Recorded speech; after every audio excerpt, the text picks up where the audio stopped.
No, I did not know this existed. Maybe you guys did. You get a weather message. WX bot, and then the message text. Enter in your zip code. And then where's the transmit? Sending across my digipeater and... well, I guess we'll wait for a reply. Okay, you can see that it's sent. Let me get back.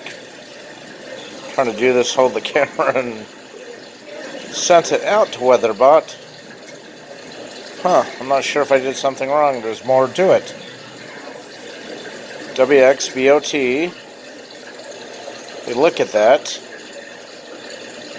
I sent 05701. That's my zip code. Okay, so now I got a symbol by the WeatherBot. What's it say? Message 6 star.